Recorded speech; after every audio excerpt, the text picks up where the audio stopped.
क्या आप जानते हैं कि भारत की राज्यसभा के लगभग हर 3 में से 1 सांसद ने अपनी चुनावी हलफनामे में आपराधिक मामलों की जानकारी दी है?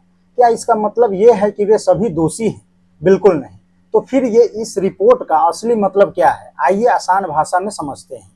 हाल ही में एसोसिएशन फॉर डेमोक्रेटिक रिफॉर्म्स यानी एडीआर और नेशनल इलेक्शन वॉच की रिपोर्ट में बताया गया कि राज्यसभा के 31% मौजूदा सांसदों ने अपनी हलफनामों में आपराधिक मामलों का खुलासा किया है, जबकि 16% सांसदों पर गंभीर आपराधिक मामले लंबित है। अब समझते हैं कि इसका मतलब क्या है। ध्यान दीजिए कि रिपोर्ट में जिन मामलों का उल्लेख है वे घोषित यानी स्वयं उम्मीदवारों द्वारा हलफनामे में बताए गए लंबित मामले हैं। अब किसी व्यक्ति पर मामला दर्ज होना और अदालत द्वारा दोषी ठहराया जाना दोनों अलग अलग बातें हैं। जब तक अदालत दोष सिद्ध नहीं करती तब तक व्यक्ति कानून की नजर में निर्दोष माना जाता है। राजनीति का अपराधीकरण और राज्यसभा के संदर्भ में यह विश्लेषणात्मक अध्ययन जीएस पेपर 2, जीएस पेपर 4 यानी नैतिकता और सत्यनिष्ठा से और राज्य व्यवस्था से जुड़ा हुआ है। सोर्स हमारा है ADR and national election watch. Context की अगर हम बात करते हैं तो एडीआर और इसने जो है आपराधिक पृष्ठभूमि वाले प्रतिनिधि की स्थिति का उजागर किया है। कुल जो है 233 सांसदों में से 226 मौजूदा सांसदों के हलफनामों का गहन विश्लेषण किया गया। 4 सीटें रिक्त थी और 3 के हलफनामे उपलब्ध नहीं है। मूल चिंता क्या है? तो रिपोर्ट जो है विधायी निकायों की बढ़ती धनबल बाहुबल की प्रवृत्ति को दर्शाती है, जो लोकतांत्रिक मूल्यों और नैतिक शासन के समक्ष गंभीर चुनौती है।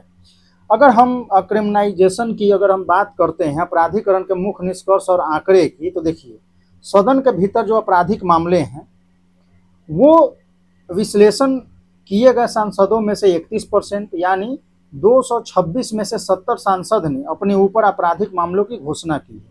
गंभीर आपराधिक आरोप की अगर हम बात करते हैं तो 16% अत्यंत गंभीर आपराधिक आरोप का सामना कर रहे हैं। जघन्य अपराधों का विवरण तो 1 सांसद हत्या का मामला, 4 सांसद हत्या के प्रयास के मामले, 4 सांसद महिलाओं के खिलाफ गंभीर आपराधिक संबंधित मामले हैं।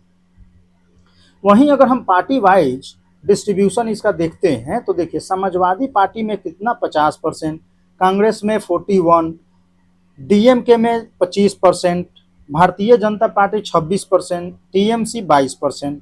Nexus of crime and wealth की अगर हम बात करते हैं प्लूटोक्रेसी, तो देखिए अपराध और धन बल का जो है गठजोड़ है और इससे बढ़ता केंद्रीकरण। तो राजनीति में अपराधीकरण के साथ प्लूटोक्रेसी धन तंत्र का प्रभाव तेजी से बढ़ता जा रहा है। अरबपति सांसद कुल सांसदों में से 14% हैं जिनके पास लगभग 100 करोड़ से अधिक संपत्ति है। अब संसदीय प्रभाव ये आंकड़ा जो है राज्यसभा के बीच धन के अत्यधिक केंद्रीकरण को रेखांकित करता है। देखिए यूपीएससी कोर लिंकेज की बात हम करते हैं तो अत्यधिक धन की आवश्यकता ही अक्सर राजनीतिक दलों को ऐसे बाहुबली धनी उम्मीदवारों को चुनने पर मजबूर करती है जो चुनाव जीतने की क्षमता रखते हैं। अब यहीं पर अगर हम शासन और लोकतंत्र पर पड़ने वाले प्रभाव की बात करते हैं तो देखिए इससे क्या होगा कि सार्वजनिक विश्वास में कमी होगा, ठीक है,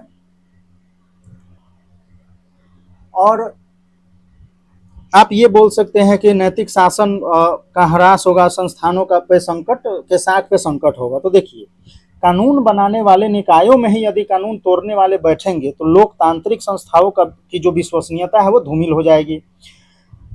नैतिक शासन का ह्रास की अगर हम बात करते हैं तो नीति निर्माण की प्रक्रिया जन कल्याण के बजाय व्यक्तिगत हितों वैधानिक संरक्षण की ओर झुक सकती है।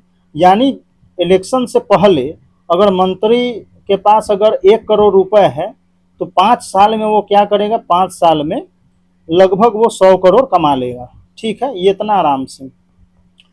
संस्थानों का साख जो है संकट पर है। कारण क्या है कि रूल ऑफ लॉ और न्यायपालिका के प्रति आम नागरिकों के भरोसे भी कमजोर हो रही हैं।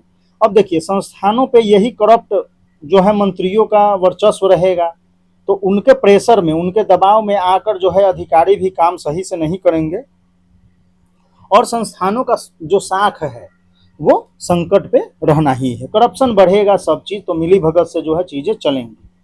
यूपीएससी सिलेबस की हम बात करते हैं कोर लिंकेज की, तो देखिए राज्य व्यवस्था और शासन की अगर हम बात करें तो सांसद हो गए, राज्य विधानमंडल, तो संरचना कार्य संरचना शक्ति, जनप्रतिनिधि आरपीए 1951 की चुनौतियां आप देख सकते हैं, चुनाव सुधार तो शासन पारदर्शिता जवाबदेही।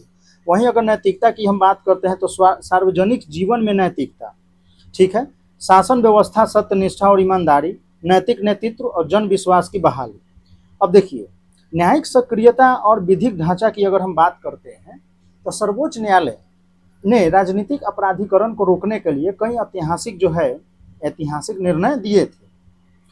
पहला है कि लिली थॉमस बनाम भारत संघ, तो इसमें न्यायालय ने कहा था कि यदि सांसद विधायक को दोषी ठहराया जाता है और न्यूनतम 2 वर्ष की सजा मिलती है तो वह तत्काल प्रभाव से सदन की सदस्यता के लिए अयोग्य हो जाएगा। वहीं पब्लिक इंटरेस्ट फाउंडेशन बनाम भारत संघ, तो सुप्रीम कोर्ट इस केस में कहा था कि राजनीतिक दलों को अपने उम्मीदवारों के आपराधिक इतिहास को समाचार पत्रों और सोशल मीडिया पर सार्वजनिक करने का निर्देश दिया गया है। नेक्स्ट है कि फास्ट ट्रैक कोर्ट्स का गठन, तो विधायकों और सांसदों के खिलाफ लंबित मामलों के त्वरित निपटान हेतु विशेष अदालतों की स्थापना की गई। अब यहीं पर आगे की राह में अगर हम बात करते हैं तो आप ऐसे बोल सकते हैं समाधान क्या हो सकता है। तो जनप्रतिनिधियों से जुड़े मामले को तेजी से न्यायिक निपटारा, उम्मीदवारों के हलफनामे में पूर्ण पारदर्शिता, मतदाताओं को जागरूकता करना है या न्यूज़पेपर में आप छापिए, चुनाव सुधार और जवाबदेहिता को हमें मजबूत करना है। चलिए, चुनाव और प्रशासनिक सुधारों की अगर हम आवश्यकता की बात करते हैं तो विधिक जो सुधार है तो आरपीए में संशोधन, यानी जनप्रतिनिधि जो है 1950-51 में संशोधन करके उनके उम्मीदवारों के चुनाव लड़ने रोका जाए और खिलाफ जो है द्वारा गंभीर जघन्य अपराधों का आरोप जो है तय किया जा चुका।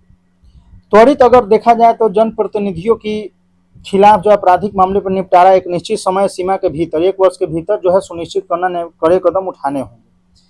वहीं पर राजनीतिक दलों की अगर हम भीतर पारदर्शिता की बात करते हैं तो आंतरिक दलों, मतलब जो दल के आंतरिक लोकतंत्र है उसको मजबूत करना होगा, दागी उम्मीदवारों को टिकट देने के विनियामक प्रतिबंध लगाना होगा। लेकिन कारण यहाँ क्या है कि उन्हीं को दिया जाता है, तो जो दागी है उनके पास क्या है, पैसा है।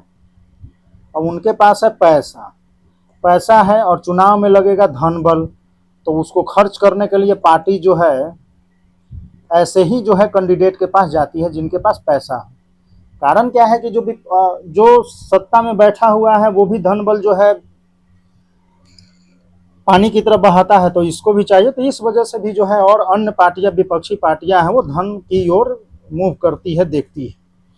मतदाता को जागरूक करने की बात हो रही है तो राइट टू नो यानी जानने का अधिकार, तो इसके तहत उम्मीदवारों की पृष्ठभूमि के प्रति जागरूकता करना है ताकि जो सूचित मतदान जो है हो सके। कंक्लूजन की बात करते हैं तो राज्यसभा बुद्धिजीवियों का सदन है। अब जिसका कार्य जो है लोकसभा के नीति निर्माण एवं परिपक्व गंभीर दृष्टिकोण प्रदान करना, ऐसे उच्च सदन में अपराधीकरण और धन बल के आंकड़े लोकतांत्रिक मर्यादा के अनुकूल नहीं। राजनीति को स्वच्छ बनाने के लिए केवल कानून ही पर्याप्त नहीं है, बल्कि इसके लिए राजनीतिक इच्छा शक्ति, कड़े चुनाव सुधार, सार्वजनिक जीवन में नैतिक मूल्य का समावेश अत्यंत आवश्यक है ताकि लोकतंत्र की आत्मा की रक्षा की जा सके। देखिए, राज्यसभा जो है, राज्यसभा बना था किस लिए कि इसमें जो है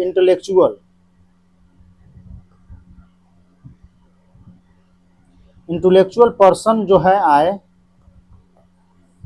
तो इनके लिए ये बना था। लेकिन अभी क्या हो गया है कि जो पार्टी में किसी कारण से वो जीत नहीं पाया लोकसभा में, तो उसको राज्यसभा में डालना है, किसी को खुश करना है तो उसको डालना है राज्यसभा में। तो ये बस जो है एक अड्डा हो गया है आप ऐसे लोगों का, ठीक है, आप ये बोल सकते हैं।